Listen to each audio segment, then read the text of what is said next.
Pues volvemos de escuchar este tráiler que a nosotros se nos ha hecho como de 20 minutos, porque nos hemos quedado hablando de nuestras cosas aquí.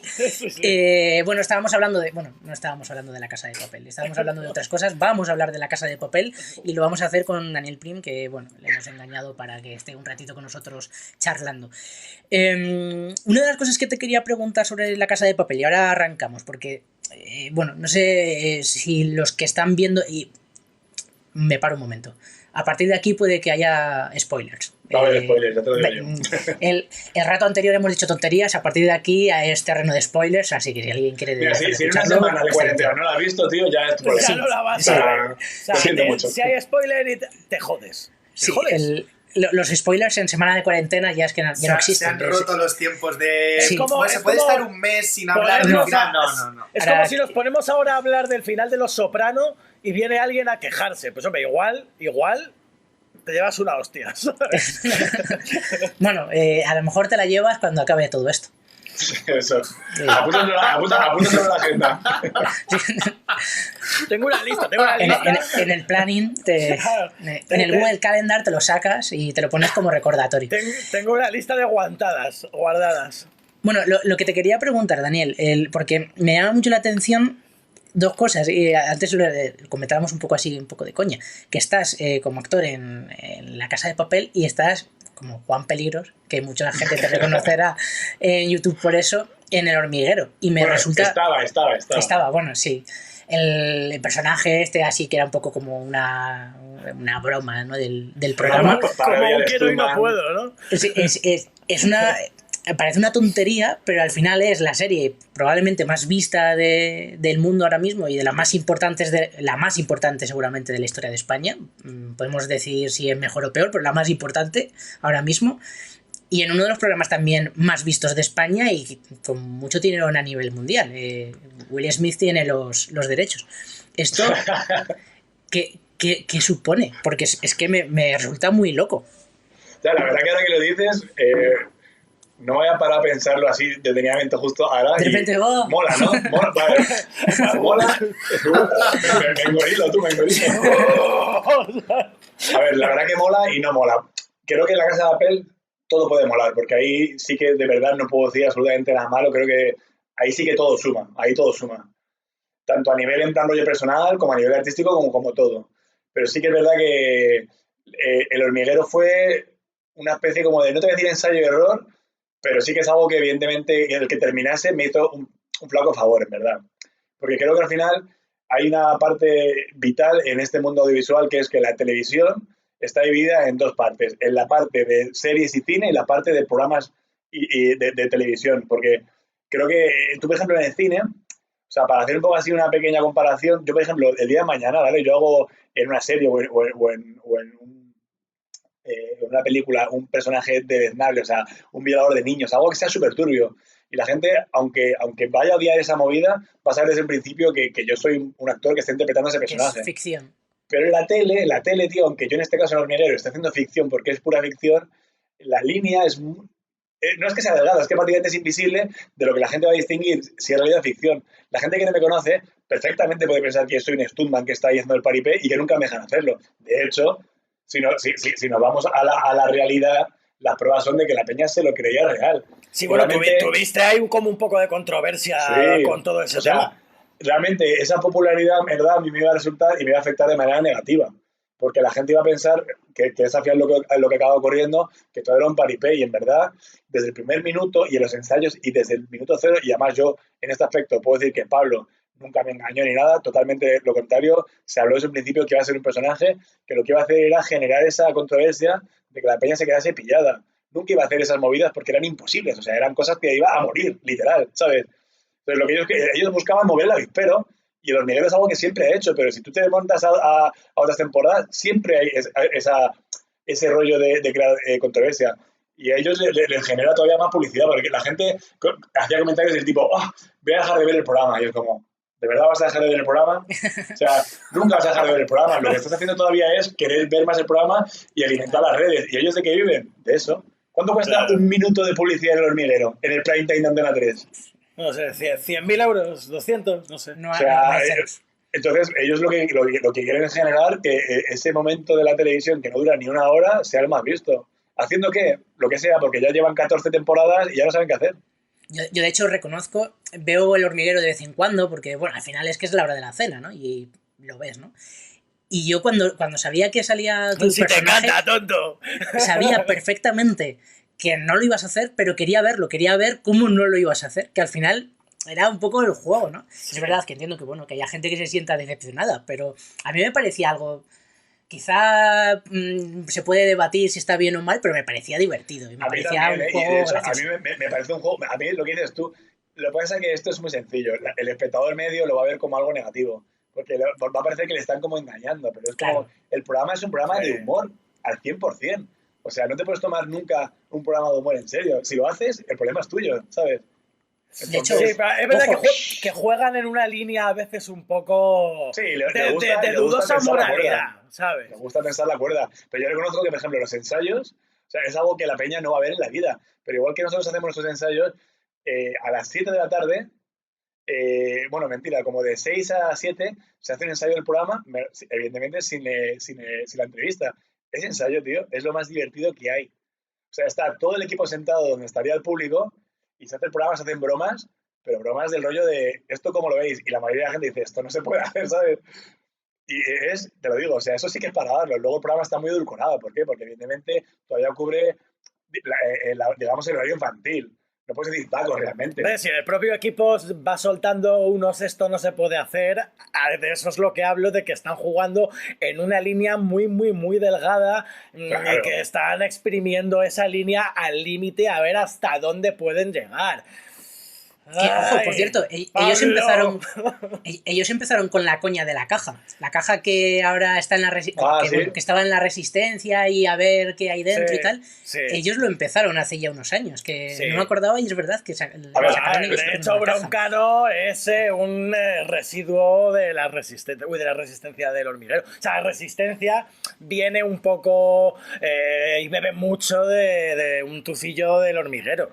O sea, El hormiguero al final, lo guste o no, aunque está un poco desfasado, No, el realmente concepto y no, la fórmula pero- es una pasada, porque no hay ningún programa en la tele, ni lo ha habido igual que Hormiguero. Hormiguero creó ese contenido, Sí. creó ese concepto. Lo que pasa que ahora ya pues está un poco trillado. Y aún Pero así, como ha evolucionado, a mí me parece No, magistral. o sea, me parece. Porque empezó yo me como quito un sombrero, programa. o sea, Empezó primero como un programa de radio. En M80 hace 2000 años. no somos nadie, Luego- se llamaba. Sí, Con Nuria Roca también. era Sí. maravilloso ese programa. Y luego pasó, creo que era a las tardes de 4, que no me acuerdo cómo se... Creo que se llamaba Nadie sabe nada, pero algo así, no se llamaba Sí. El Hormiguero. Y era por las tardes, los domingos, creo recordar, y era como experimentos de ciencia, estaba mucho más enfocado a la ciencia. Y luego fue con el rollo de las hormigas, tal, un programa infantil, y poco a poco lo fueron llevando cada vez más al prime time, cada vez a más tarde. Y empezó a arrastrar a los niños y a los adultos. O sea, me parece que cómo fue evolucionando me parece muy, muy, muy inteligente. Otra cosa es que te guste, ¿no? Claro. Yo al final reconozco y de manera personal ya todos estos comentarios, yo me lo he pasado muy bien. Es decir, que todo ha sido súper guay. O sea, desde el minuto, de verdad, cero que entré, la gente súper maja, la gente súper atenta, todo el mundo como que me vacilaba un poco, Juan Perinos tal, pero tío, de verdad que no me faltaba nada, tío. O sea, súper buen rollo. Yo iba allí y iba súper contento. O sea, y volví a mi casa, tío, con un hype brutal, porque además me encantaba luego meterme en las redes y leer o sea, para mí era yo me levantaba la mañana con mi café y me ponía a leer y decía, o sea, aunque dijesen cosas malas, o sea, yo, porque evidentemente es que paso de todo eso, pero era muy gracioso y de hecho Joder, hay una parte de mí que lo echa de menos, porque joder, me lo he pasado muy guay, pero la movida de todo esto al final es que si se me hubiese dado un poquito más de voz a la hora de decidir algunas cosas, creo que se podría haber hecho algo guay, en plan, haber hecho pequeños gags aprovechando ya el tirón que tenía. Pero creo que no supieron llevarlo bien y tampoco a mí me dio la oportunidad de sentarme y decir, ok, o sea, vamos a hablar de esta movida. Yo al final, tío, reconozco que era un poco títere. Te llegaba allí y oye, Dani, mira, te vamos a explicar que yo llegaba allí a las 5 de la tarde y me iba allí como sobre las 11 por ahí. Y desde que llegaba ya, pum, hacíamos ensayos de la movida, me lo explicaban, hacíamos prueba de cámara, hacíamos ensayo general, cenábamos todos, descansábamos un rato y pum, va directo. Y la verdad que era súper guay porque estabas 1000 horas, pero en ningún momento estabas realmente diciendo, me aburro. No. Siempre estabas ahí diciendo, guau, guau. Y luego trabajar en directo es una movida. O sea, Claro.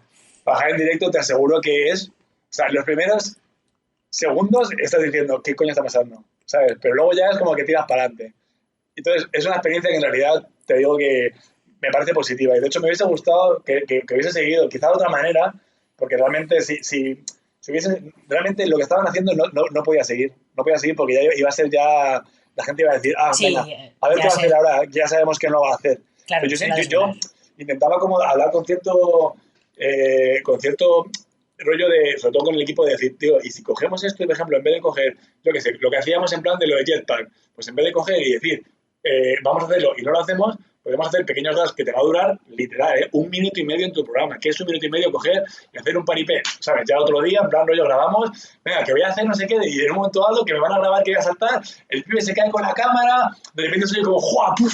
Y de repente aparezco yo en el piso de arriba, no sé qué, como cayendo con la cara negra, diciendo, ¡oh, lo he conseguido! O sea, y te dijeron, no te pongas creativo que no te pagamos para eso. Claro, en plan, a mí no te pagamos para que pienses, ¿sabes? O sea, pero podrías haber hecho realmente, haber dado una vuelta, que Claro. es muy absurda, y hubiese quedado gracioso, porque realmente te digo que eso, en lo que es el timing, hubiese sido nada, tío, un par de minutos, que son un par de minutos, tío, realmente, y tienes una broma que puedes estirar y que te puede funcionar el día de mañana, pero yo creo que los tíos realmente... Sí, era no un se poco sentaron. el rollo experimento de, No funciona de a ver nada, qué o sea, sale. exacto. O Sí. venga, vemos que la peña está muy cabreada y que estamos ya moviendo la pero demasiado, pasamos a otra cosa. Es que al final son producciones que tampoco necesitan el probar cosas nuevas. Si le funciona algo, pues tiran con ello y bueno, pues van probando cositas, pero les sin encanta, de todas arriesgarse maneras, demasiado. ese rollo, porque yo quería hablar un poco de cuando llevaron a Botet, el juego este que tenían, como que había una especie de, Monstruo, de sí. criatura extraña en los almacenes de Atrezzo y Sí. tal, y era un poco lo mismo, como intentando engañar a la gente y tal dentro de ese rollo, en plan, Sí, manteniéndoles como en un cliffhanger, ¿no? Continuo, con una tensión dramática de programa a programa y tal, que era como... Pero yo creo que eso a la gente también le mola el sentirse ofendida, porque es algo que al final Bueno, sí.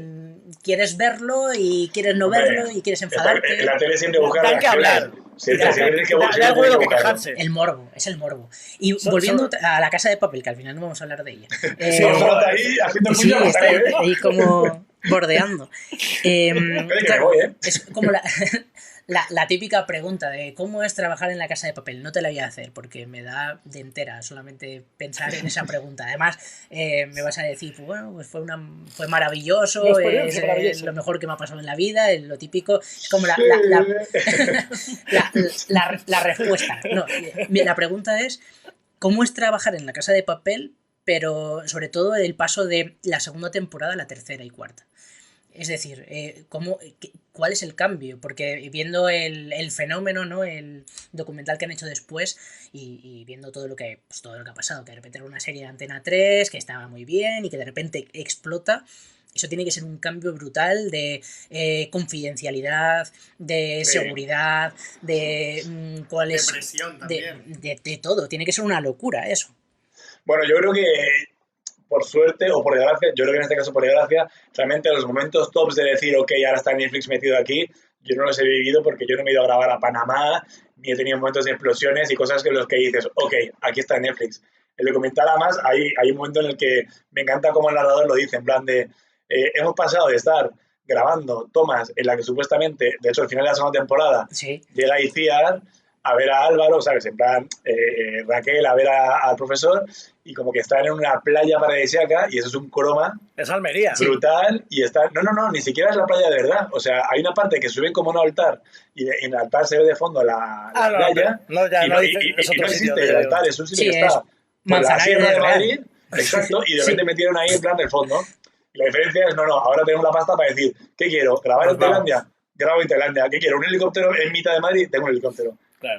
Claro, en ese aspecto imagino que para ellos fue decir, o sea, lo que hemos hecho hasta ahora, de la manera, entre comillas, más convencional con un croma no sé cuántos, ahora podemos hacerlo de verdad, ¿sabes? Ahora tenemos la oportunidad de hacerlo de verdad.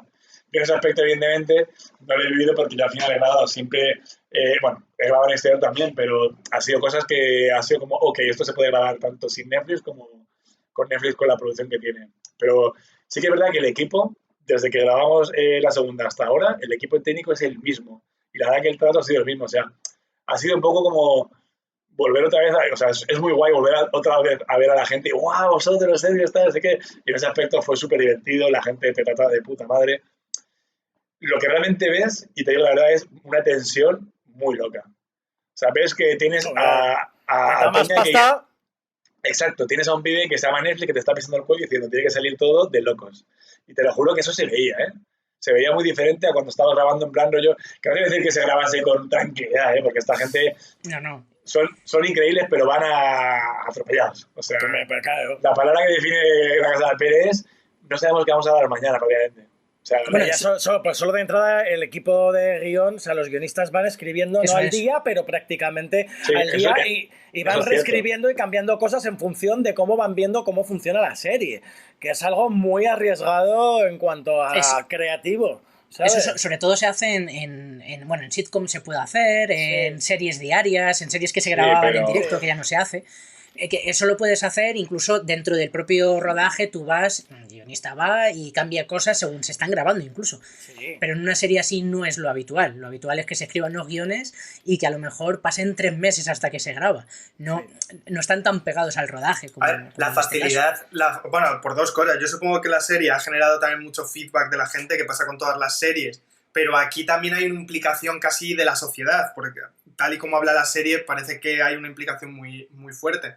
Y también yo supongo que tanto en la primera como en la segunda quizá menos, pero que también hay una localización muy marcada. O sea, si hablásemos de muchos tipos de localizaciones, pues a lo mejor sería mucho más difícil la parte de guionizar y los cambios de guión. Pero quizás en esta a lo mejor es, no digo sencillo, digo algo más sencillo, debido a que al final pues estaban dentro de un sitio y, Bueno, pero y a lo casi mejor todas en las- ese sentido... Al final es asalto a la comisaría del distrito 13, ¿sabes? Pero casi todas las series normalmente se construyen también por escenarios. Casi todas las series al final tienen los mismos escenarios. La casa de fulanito, su zona de trabajo y el colegio de los niños. Lo que quieras, vemos, ¿no? Puedes... Lo vemos incluso con series grandes. O sea, por ejemplo, imagínate, me viene a la mente ahora The Walking Dead, que al final cada temporada pasaba un poco en un sitio. Al final se van de un sitio a otro, claro, de otro sitio a otro y de otro sitio a otro. Pero quizás es más sencillo a la hora de hacer ciertos cambios que no algo que se esté moviendo continuamente. No lo sé. Sí, la serie te permite eso, claro. Aquí, por ejemplo, lo que sí que hubo, que fue, yo no llegué a ir allí porque justamente mis planos eran todos digamos, en la guarida del profesor, que, haciendo spoiler, pero tampoco es un spoiler muy loco, hay un momento en el que se ve que ellos entran a una zona que además se ve el cartel, que eso es original, se llama Estanque de las Tormentas.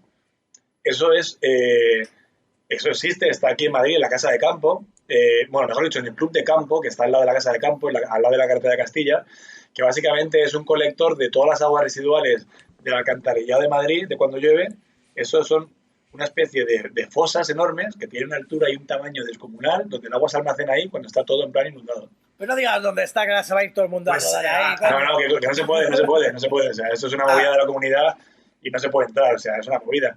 Pero me encanta porque además ellos ni siquiera, o sea, ellos no hacen de coger y tapar un cartel que hay, no, ellos lo enfocan y tú te metes en internet y puedes ver fotos, ¿eh? Entonces luego ya se meten en una guarida que la guarida ya no está ahí, la guarida ya está en los platos que tienen con Menar.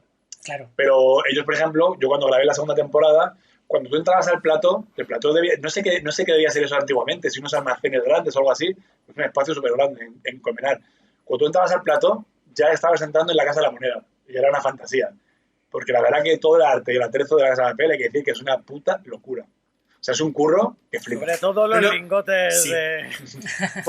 Posiblemente, y bueno, luego si no criticamos un poquito también la parte que no nos gusta, pero posiblemente la puesta en escena a nivel artístico, a nivel, fotográfico, a varios niveles técnicos, a nivel factura, a nivel... es tremendo. La parte técnica, sí. Pues la movida de eso es que, claro, todo esto, cuando yo grabé la segunda, digamos que como ellos tenían, digamos, todos los platos. ¿Qué pasó? Cuando empezaron ya con Netflix adquirió unos platos que están en Tres Cantos, que de hecho mola porque es un edificio que está ahí a lo lejos y se ve una N ahí a lo lejos, y esos platos son de propiedad de Netflix. ¿Qué hicieron? Ahí construyeron el Banco de España, interiores, claro. Entonces, claro, de repente contaron con un nuevo plató para hacerlo todavía más grande. O sea, ese plató, de hecho, no sé si habéis visto el documental, se ve cómo se construye parte de... Es una puta locura, ¿eh? O sea, eso es una locura. Eso evidentemente es lo que hace decir, hostia... Ya hablas como Úrsula Corberó y todo. Es una Entonces, puta bueno, locura. Eso es un poco el rollo de pues eso, de tener en plan rollo a Netflix, que por un lado te van a pisar porque van a pelarte por todos lados y van a Claro, querer que cumplas unas tienen que entregas y exigir una más. fecha, pero a cambio te están diciendo, ok, te estoy dando un plato y te estoy dando todo este equipo y te estoy dando, digamos, esta producción al final que la puedes utilizar, ¿sabes? Y eso, pues evidentemente para el equipo debe ser en plan, ¿sabes? Sobre todo a nivel oportunidades. O sea, Uf, a nivel oportunidades. Coño, cuando lo que hablamos de los lingotes, de repente irte a grabar a unos estudios en Londres donde puedes sumergir y meterte en el agua para grabar esas escenas, a mí sinceramente me parece que es una pasada. O sea, Sumergir, ya no es solamente sumergirte tú, es sumergir un plato. El plato. sí, o sea, Sí. ¿qué quieres? Es ¿Grabándose bajo el una agua? locura. Te grabamos lo que tú quieras bajo el agua con una calidad de loco. O sea, como, Eso es- wow, o sea, Eso es uno de los cambios y que se nota con la segunda temporada cuando ves los créditos. O sea, al final, por ejemplo, la primera y segunda temporada, Miguel Amoedo, que es el director de foto, sí, en la siguiente temporada ya se suma, no me acuerdo cómo se llamaba el otro, bueno, otro director de foto, y suman a alguien... Azcano, que es el otro, Sí. el otro operador, que fue operador de la segunda unidad, creo, no sé si en la segunda temporada y al principio de la No, tercera. está también Bartrolí y Valentín, ¿eh? Pero luego van entrando después, a medida que van pasando los capítulos, van entrando los días de foto. Pero, por ejemplo, en el segundo o tercero de esta tercera temporada, ya entra alguien que ha estado, por ejemplo, trabajando en Skyfall, ha estado trabajando en ciertas pelis como operador de cámara en agua y tal. Pero ya estamos hablando de nombres a nivel internacional muy tochos. Que, ojo, que Miguel Amoedo, como diré de foto, es una burrada. Es una absoluta burrada. Pero es verdad que supongo que la parte de producción empieza a entrar ya gente y empieza a sumarse gente que pues al final dan pasos Sí. para que todo sea mejor. Y eso no Le da caché al final a la serie, le da caché, o sea, está trabajando con Gente internacional, de Claro. production manager local y production managers internacionales y tal. Y, o sea, al final, y de hecho, tú cuando ves que están rodando planos en el documental este que hablamos del fenómeno, de que están rodando, yo qué sé, pues en Tailandia, y tú ves que ya el equipo de cámara, ¿no? Son gente local de allí, que vas a desplazar a lo mejor a lo que es el director de fotografía, una serie de Me sorprendió mucho el equipo, ¿eh? El equipo, tío, el equipo técnico es casi en un 80% todos de aquí, ¿eh? O sea, Sí. me sorprendió porque... Pero me refiero a Pero la sí sé lo que gente dices. que va a lo que es el service, ¿no? Un poco luego de cuando van a rodar fuera, que al final pues llevas a jefes técnicos, pero luego los equipos pues son de allí, del sitio donde vas a rodar, ¿no? Pues es mucho más caro llevarse a todo el equipo de aquí, ¿sabes? Sí, Bueno, pero- sí, No, habla. No, yo solo te iba a decir que la verdad que tampoco están tantísimos rodajes, porque todo hay que decirlo, pero sí que creo que hay algo también que quizá a lo mejor también lo veo con Sky Rojo, que al final es la misma productora, que es un poco eso, que es una piña real, tío, y que llevan trabajando los mismos muchos años, o sea que sí, siempre hay alguien nuevo y tal, pero realmente la base, el núcleo son los mismos, tío, y eso creo que al final en este mundo audiovisual, que sabes que trabajar con un equipo grande es una puta locura, creo que está muy guay, tío, que la gente, en este caso ellos, sean siempre los mismos. O sea, que realmente son conscientes del trabajo que hacen y aunque puedan tener sus más y sus menos, porque te aseguro que gritos hay y locos, Claro. están ahí, tío, están ahí Claro. y hacen eso, ¿sabes? Y bueno, estamos hablando es del un- creador Alex Pina, viene de hacer Los Serrano, viene de hacer Los Hombres de Paco, viene de hacer series... Se nota que- lo de los hombres de Paco, ¿eh? Sí, bueno, pero te puede gustar más o menos, pero por ejemplo, Los Serrano es una de las series más vistas españolas a nivel mundial. Y está hablando de una familia española. Por O sea, resines, tío, es por resines solo, ¿eh? ¿Te imaginas que el Sí, último sí, capítulo sí. de La Casa de Papel luego resulta que es un sueño Es un de sueño. Úrsula Corberó? No, pero Los Serrano es una serie que se consume muchísimo en países nórdicos de repente, o en China. Y, joder, pues bueno, puedes criticar que sean mejores o peores, pero funcionan. funcionan. Y eso es también por el equipo humano, por Y no supuesto. solo funcionan, sino yo creo que además a veces, tío, no gusto no es necesario, porque yo tengo un poco de amor-odio con esto, ¿vale? Pero creo que al final es lo que ha habido. Voy a decir que mejor o peor, pero al final, por ejemplo, Los Serranos, o Física o Química, o... También tiene mucho de física o química. la serie esta, por ejemplo, de los chavales, la del internado. Esas series al final pues es una castaña, pero por ejemplo, ¿qué han hecho a día de hoy? Han creado una nueva casta de actores. O sea, Ana de Armas estaba en el internado y ahora está en puto Blade Runner o haciendo Knives Out, en plan rollo con putos Director Stop, ¿sabes? Ojo con Ana de Armas, que se ha posicionado y ojo Son con oportunidades puñaladas siempre, por tío. la espalda. O sea, empuñaladas Sí. por la espalda. Ana Y de hace de Armas útil. hace un papel que yo me quito el sombrero con Ana de Armas, ¿eh? Que es aquí mucho de... No, mira esta, qué tal, que no sé qué, que se ha metido, mira hasta dónde ha llegado, que habla... No, ojo, es una pedazo de actriz Ana de Armas que flipa. Lo de la crítica siempre se ha dicho, ¿no? Que al final se critica por criticar muchas veces y al final eso es lo que va a haber. Pero posiblemente una de las cosas que a lo mejor funcionan de La Casa de Papel quizás es coger toda esa parte que ha sido internamente español de Los Serrano, Física y Química y todo, y de repente construir una serie, llevártelo a algo con una visualización mucho más internacional, pero mantienes un poco La esencia española. esa esencia española. Y esto lo digo para bien y para mal. O sea, porque al final, y yo creo que quizás en la cuarta temporada pasa, que lo que tan bien funcionaba y a lo mejor tanta complicidad creaba con el espectador español, sobre todo, luego quizás pues a lo mejor hay gente que no le ha podido gustar porque al final deja de creerse ciertas cosas porque a lo mejor ponen a un tipo de personajes que son más mundanos, por llamarlo de alguna forma, más realistas o más mundanos, y a lo mejor no se creen que puedan llegar a hacer ciertas cosas. Entonces yo creo que funciona muy bien a nivel complicidad y a lo mejor luego pues se estanca un poco a nivel de luego cuando las locuras que ya se han ido inventando y se han ido haciendo ya para la... Sí, para pero la mira, siguiente. ahí por ejemplo, ahí coincido contigo, pero es una mezcla que, mira, por ejemplo, nosotros siempre creo que hemos siempre mirado fuera, ¿no? O sea, el producto español era una castaña y nos encantaba consumir el rollo americano, blockbuster de explosiones. Y de repente aquí, ¿qué pasó con La Casa de Papel? Yo creo, sobre todo primera y segunda temporada, que a nivel técnico se hizo muy cinematográfico, cosa que las series no tenían. Las series estaban grabadas muy castañeras. Y de repente le dieron una vuelta a planos de puta madre, con un guión más marcado, pero lo que dices tú, manteniendo el rollo español del que hemos renegado, que resulta que ahora es lo que funciona. Porque, hostia, lo que ha funcionado realmente esta serie es que ha funcionado fuera y luego ha funcionado dentro, que es acojonante. O sea, estéticamente es innegable que es visualmente súper potente. O sea, ya a nivel de todo el rollo del color rojo.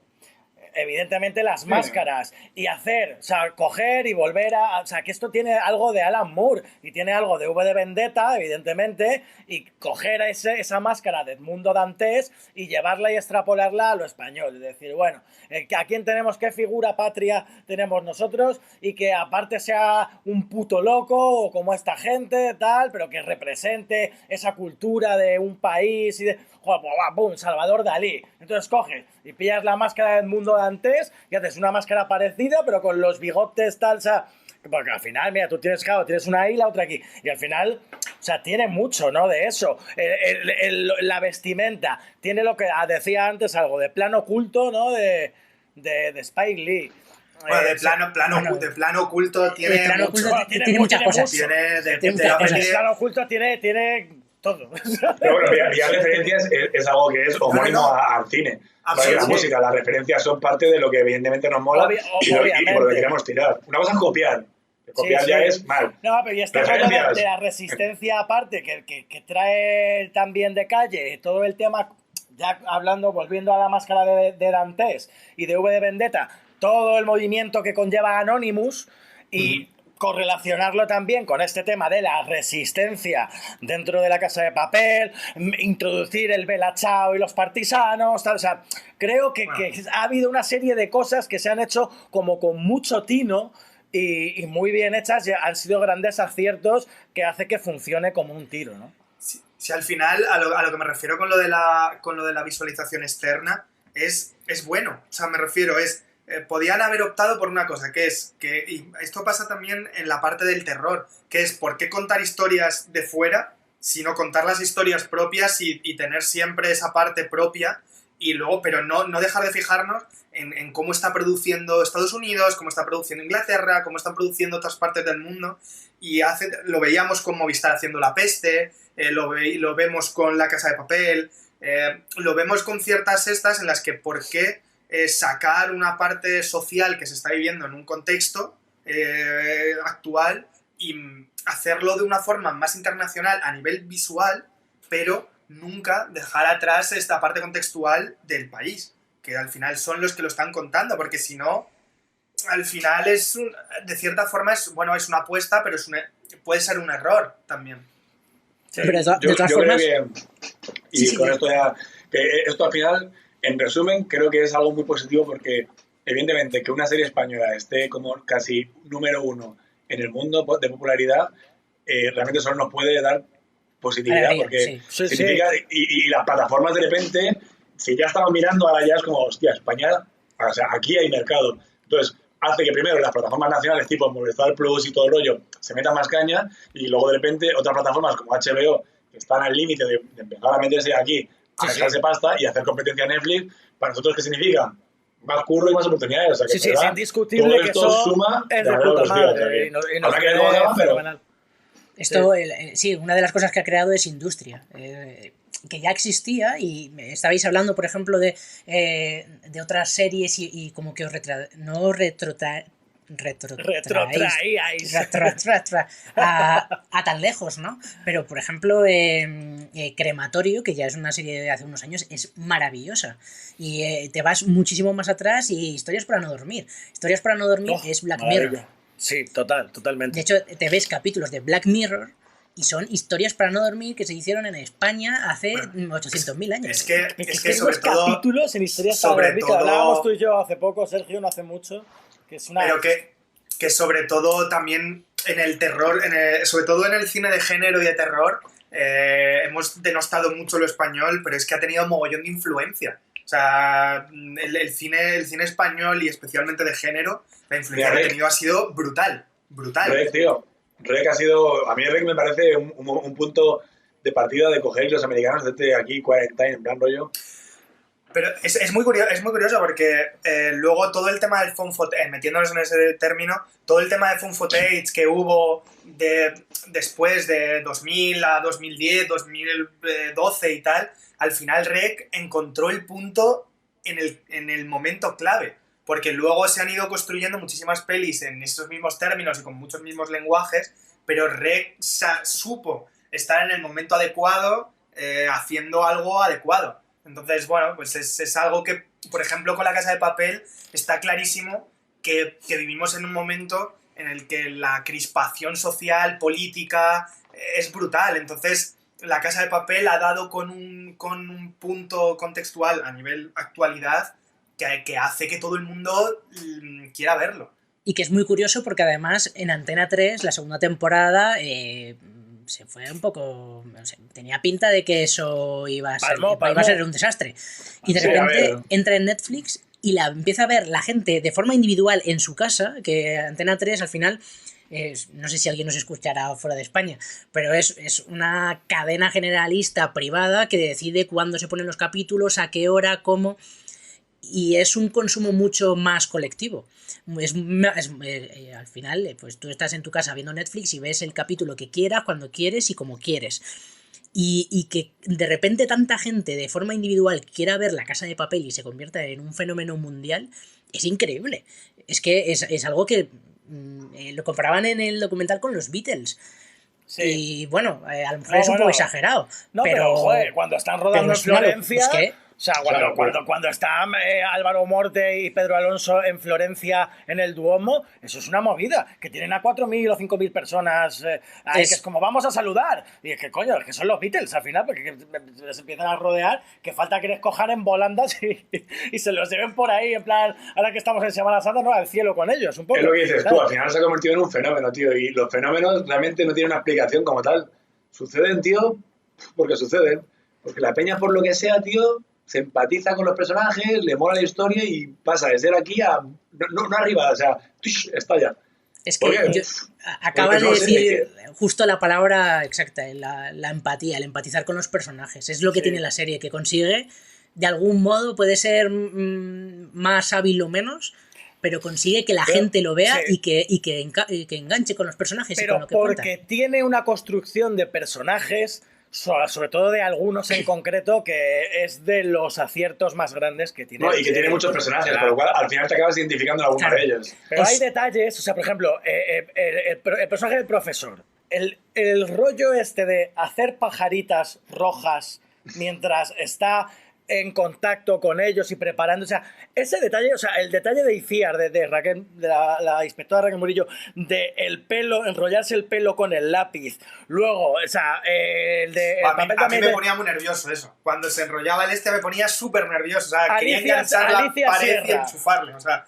Alicia Sierra, que sea una puta loca embarazada y que viene comiendo a tope, que si chucherías, que si tal... O sea, esos detalles son los que, construyendo el personaje, hace que el público empatice con ellos a muerte. Y es uno de los grandes aciertos que tiene a nivel de guión esta serie. De hecho, Jesús los Colmenar lo personajes. comenta, o sea, y lo dice, que una de las cosas que yo que cree que funcionan de la serie era la construcción de los personajes y que te Total. cuentan un poco al final de dónde viene cada uno. Primero todos son los capullos, pero luego cómo te las hacen, pues te los humanizan, te cuentan que todo tiene su corazoncito, que hasta Denver, que es el más malo, tiene su corazoncito y que luego el tío es buena persona y que encima acaba con una red, no sé qué.